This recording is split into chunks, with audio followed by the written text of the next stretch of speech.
It's your girl, Camille B, the HR counselor. I am super excited today to introduce my dear friend, Aliya Khan. She is a senior HR professional. Welcome, Aliya. Hi, Camille. Hi. Hey. So glad that you have decided to take a little bit of time out of your day to have this conversation with me. So, how long have you been in HR? So I have been in HR about close to 15 years. Yeah. Awesome. God. I love it. So, how did you get into this field? How did you start your career in HR? That's really interesting. I kind of fell into it. Um, so I was in college, I was in the pre-med route, right? So I was looking to go to medical school. I had taken my exams and I think my last semester of biochemistry just really killed me. I was like, I don't think I want to do this for the rest of my life. And so being a South Asian descent, of course, you are not successful by your parents' means if you are not a doctor, lawyer, or engineer. So I was going through a crisis at the time. But I had just gotten married, so I had a really supportive husband, and he was like, you know what, like, it's better that you know now and spending your whole time, doing something that you're really not passionate about. So then I was like, okay, what am I going to do? I need a job. And so on and off through high school, I was working at Target. And, I had a really great HR manager, and I was still working there part-time, just for pocket money and stuff like that. And I was having a conversation with my HR manager, and I was like, I don't know what to do. What am I going to do? And, she kind of threw out there, and she's like, what about working, at Target for HR? And I was like, what? And I was like, but I have a college degree. And she's like, so do I.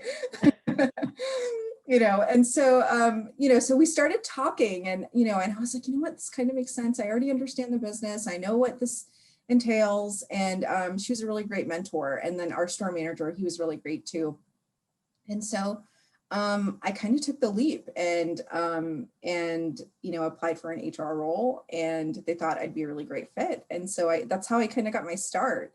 And then from there, I stayed in retail for a few years. I will tell you, if you can work retail, you can do anything. There's a lot of juggling that has to go on and constant pivoting, things changing at a moment's notice. So you really got to think out of the box and just make things work, right?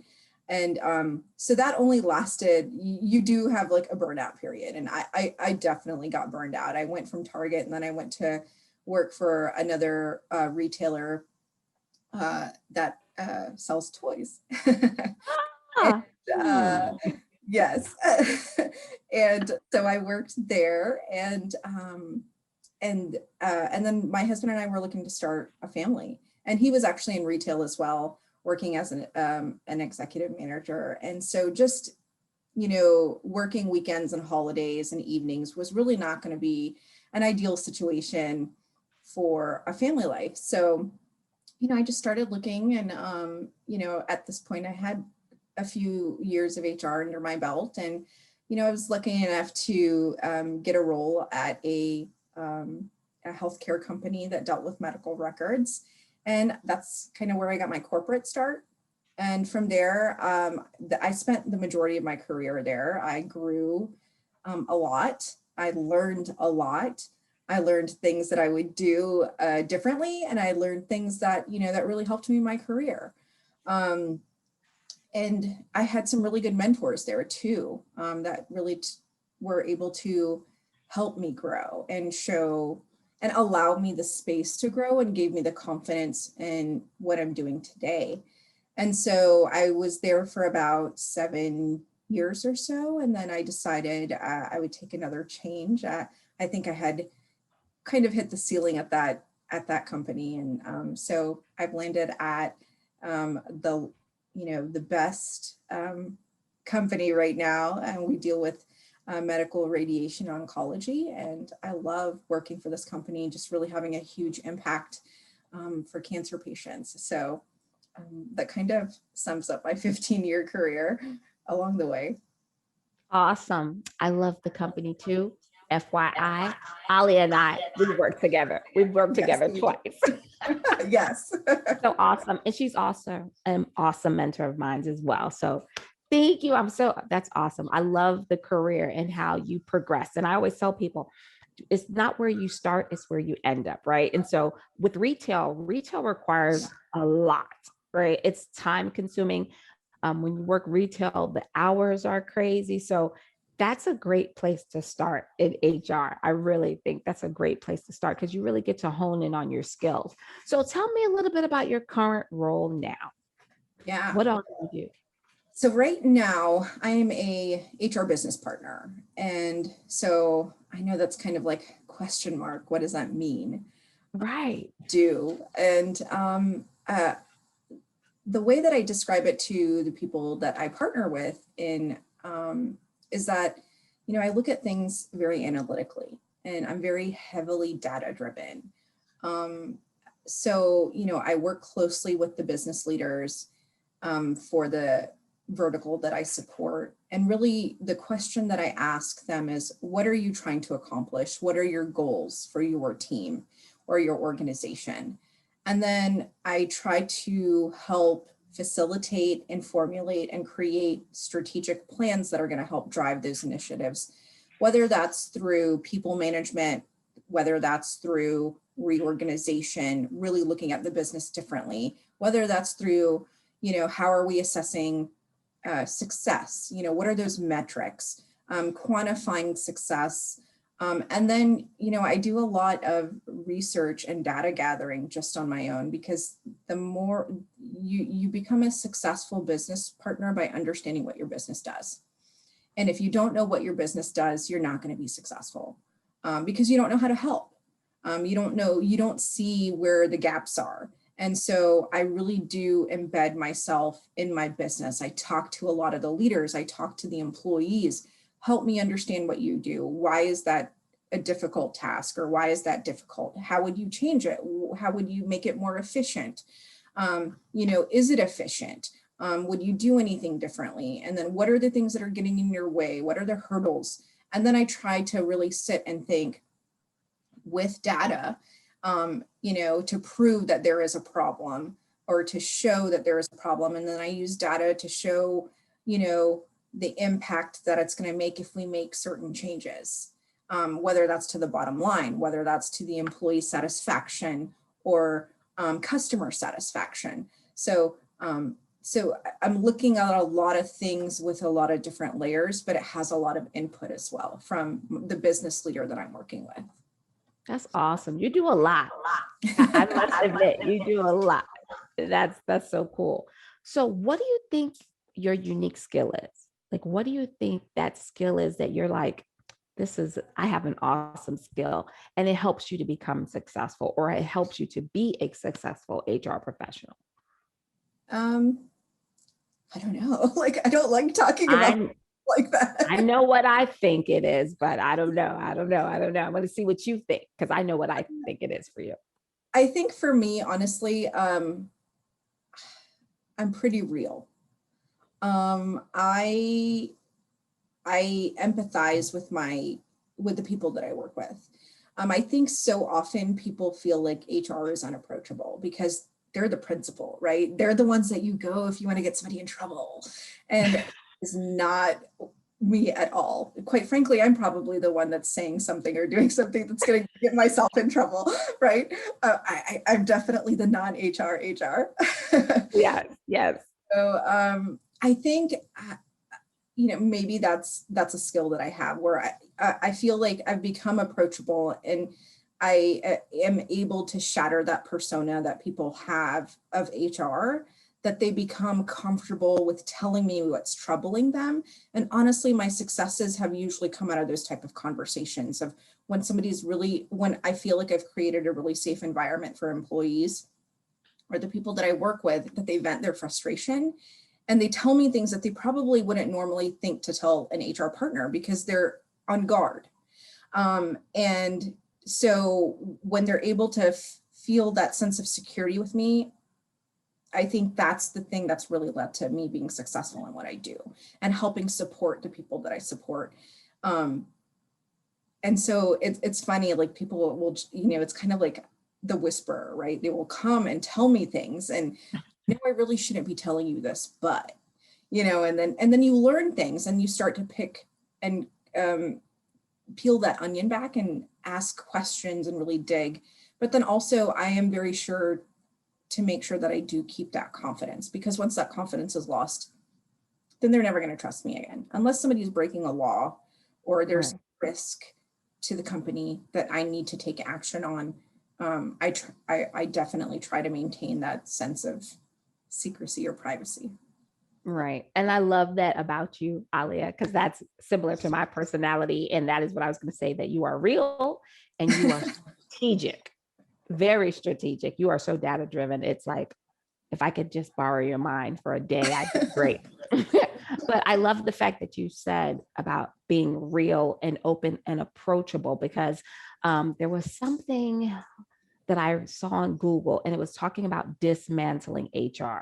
And one of the concerns that the writer wrote about was the fact that we are not approachable and we're looked upon like the police.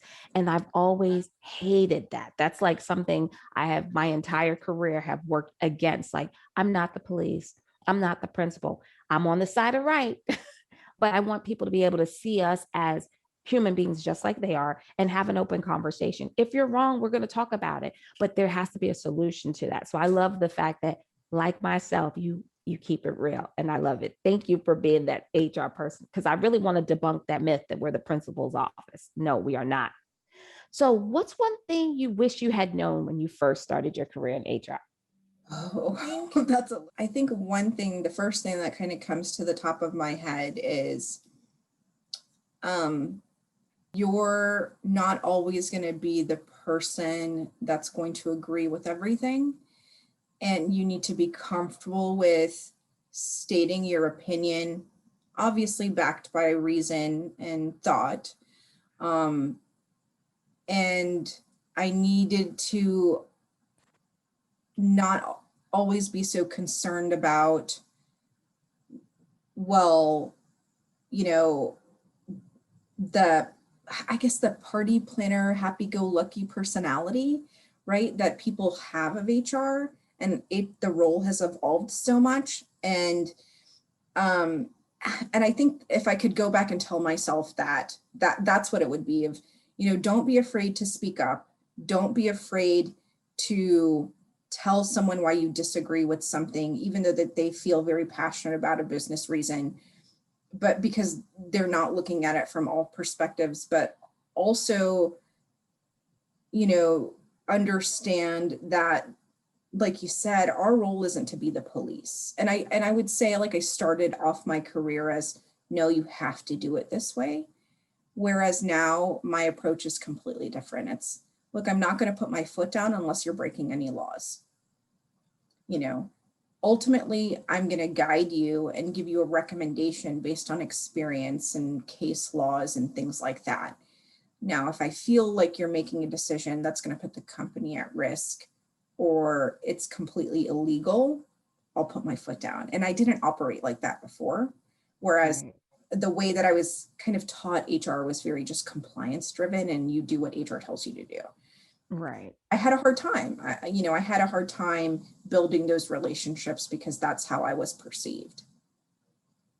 Definitely. I can see that too, because that's how I think most of us, especially, with the tenure that we have in this industry, we were taught, this is the rule. Everything was black and white. As my career progressed as well, I started to realize that there's a lot of gray. Really, HR is gray. It is not black and white. There may be compliance issues and things. There are certain laws that guide us, that you have to follow the law. But outside of that, it's all gray. It's all gray. And it's all perception too, right? Because every leader has their own way of thinking. And so you have to adjust that. So it really requires that you are kind of like clay. You got to be moldable, and you have to be able to reason, have those open conversations. So that's awesome. So name 3 people who were influential to you. Who are the most 3 influential people to you? I might hurt a lot of feelings. Oh, give me three. I won't say the most. Let's just give me three so no one's feelings get hurt. I won't give you names, but I will give you what they did. Yes. So I had, I would say, a chief HR officer who really just saw the potential that I had, and she would come to me and say, Aliya, this is broken. I don't know what needs to be done, but I need you to dig in and just fix it. And she allowed me the space and helped build my confidence in becoming the partner that I am today, where, I would take ideas to her and we would mold them out. And, she wasn't easy on me for sure. She would be like, well, what about this? And what about that? And there were times where I would just have to scratch everything that I put together, that I poured like my heart and soul into to propose something. But she allowed me that space. So she was super helpful and instrumental in developing me. Another one is an executive VP that I still have a great partnership, and I'm still in touch with these people that I have a partnership with. He is amazing. He knows his business. He knows what he's doing. He, he's like a brother to me at this point, but he really helped me understand the business side, right? He helped me take off my HR hat and say, I want you to look at this as a business leader, not necessarily from an HR perspective. And, he would have me tag along to meetings with customers, with his leaders. He and I were attached at the hip. If he was on a meeting, he would make sure that I was in that meeting, even if it was just to be a fly on the wall. I really didn't have any participation in it, but to really understand what was going on. And he was really, he still is. He's a really great partner and a mentor that I've had that's really helped develop me in my career. And then honestly, I think third is not necessarily one person, but it's the people that I keep around me, my team, the people that have helped me be where I am today, right? So the people that I managed, every single person that I had on my team has taught me something, whether that's through helping me, allowing me to help develop them, because you as a leader, you can't do everything. There's no way you don't know everything. So being able to manage a team and having people around you gives you insight into your own development, but helps develop you as well as a people leader, because you learn that everybody is different and everybody comes with their own personal baggage, their work baggage, what they are bringing from an old company or an old manager that's not treated them so well. And then you working with them and telling them that, not all managers are like that. And so, my team, just in general, anyone that I've led has definitely had an impact on helping develop me and becoming a strong partner and an HR and just a good person overall, I hope, because it's, being in HR, you have to be a people person. You have to know how to read people. And when you manage a team, you learn that. So what advice would you give someone wanting to enter our field as a human resource professional? I get this question a lot. I have people reach out to me all the time, like, I want to get into HR. And so what I tell them is, it's okay to start entry level, right? Right now, I get a lot of people, well, I have a bachelor's degree or I have a master's degree, but you don't have experience, right? You need to get the experience. And so what I tell people, and I've done this in my own career, it's okay to start at the bottom, right? Come in as an admin. Don't look at it from a money perspective. Or if you don't already have if you already have a job, but you're looking to transition into HR, then what I would tell you is reach out to your HR partner at your company and talk to them and say, these are the skills that I have, and this is what I can bring to the table. What role do you think would be a good fit for me? And a lot of companies are really great about developing their teams and allowing people to cross boundaries, even if they're not skilled enough, and that's okay. And that's what I honestly really love about our company. They allow us the opportunity to do that. You tell us what you want to do, and we'll make it happen. Whether or not you have the skills or not, but we'll get you the skills. But if you're not in that space, unfortunately, where your company doesn't really embrace that, then I think to get into HR, you really need to have the mindset of it. You might have to start, not necessarily at the bottom, I don't like that term, but at an entry level, where you understand whether that's through data entry of HRIS or the shared services environment, or being an admin on the benefits team, or just doing an internship and then getting some type of experience under your belt, and then hopefully that can help transition you into HR. I've always kind of started at an entry level, and I've worked my butt off, worked myself up, because managers recognize it's not always about the skills you have, it's about the potential that you have. And are you to put in the work? If you're willing to put in the work, and if you've got good people around you, they're going to see that, and they're going to pull you up with them. Oh, definitely. I definitely agree with that. Yes, yes, yes. And I love the fact that, no, I don't look at it as you're below anyone. It's just entry level because you don't have the skill set, but you can build upon that. And you're right. Our organization now, they will ask you what you want to do. I'm so blown away when I'm asked, well, what do you want to do? You care? You want to know what I think? That's awesome. Yes, for sure. So one of the second to the last question would be for you. What's your favorite thing about being an HR professional? My favorite thing. I think not every day is the same. I get bored very quickly. I have the attention. We shouldn't say I have the attention span of an ad. I have a really good attention span. I just get bored very quickly by monotony and doing the same thing over and over and over. So everybody in HR knows this. You can have a plan, but don't, it's great to have a plan, have an outline, but just know that your day is not going to go as you planned. Something's going to happen, and you're going to have to pivot really quickly. And I think that's what I really like, because every day is different. And honestly, I know this sounds so cliche, but I seriously learn something every day. I seriously do, whether that's through just how humans interact with each other, whether that's just understanding another piece of the business. But I always learn something new, or just let me do something differently, or, a new skill, whether that's an Excel or something like that, because I need a new graphic or whatever that looks like. But I think that's the thing that's probably why I've stayed in this role. I don't think I could do the same thing every day. It's definitely an overall, it's like, okay, I'm going to eventually accomplish this. It might not be today. Yes. But yes. I do stick to my goals. Like if I say I'm going to have something done by this date, it will get done.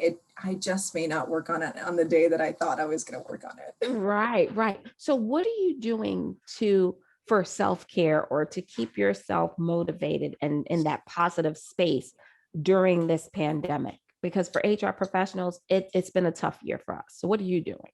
Yeah. For me, honestly, a couple of things I'm doing. One thing is just having a really good, solid group of people around me. You were one of them, because, being in HR, as you are people bring their problems to you. It's all, we're the unqualified psychologists. So people bring their problems to you, and unfortunately you can't go unload on anyone.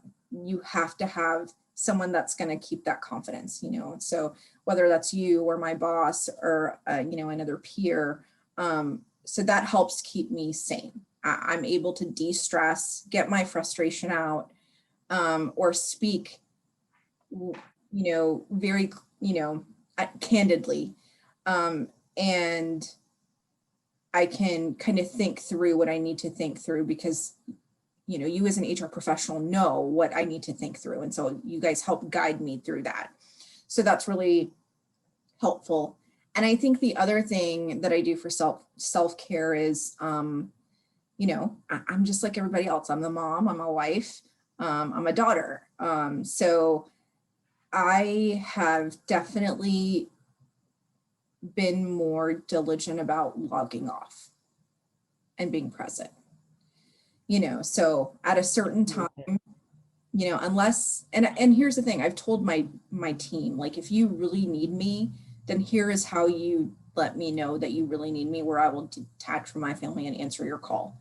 But if you don't give me that bat signal, it's going to wait till tomorrow.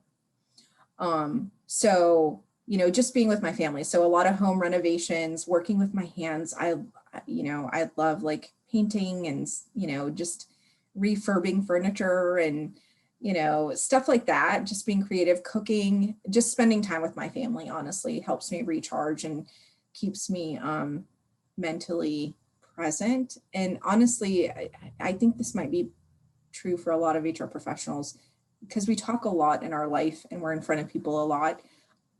Silence is I'm actually a pretty quiet and private person in my personal life. I don't say a lot. I do observe a lot. And that gives me solace and, helps me get through stuff. No doubt. And that is true. It's because I think all of us have gone through like Zoom fatigue. Um, and it's just been a crazy year for the world.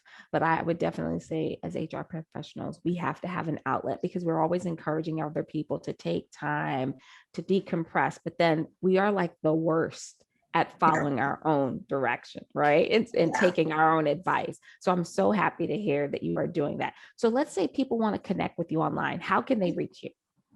Yeah, so they can just find me on LinkedIn. Way to get in touch with me, Aliya Khan, ALIYAKHAN. So, but yeah, if they want to get in touch, absolutely hit me up on LinkedIn. Awesome. Awesome. Well, thank you so much, Aliya. As usual, I love talking to you. I talk to you all the time, but I definitely love doing this spotlight on you. Thank you so I much for love that giving you're me doing some this, time. Camille. Thank you so Thanks. much, my friend. All Take right, care. bye. Bye. Bye.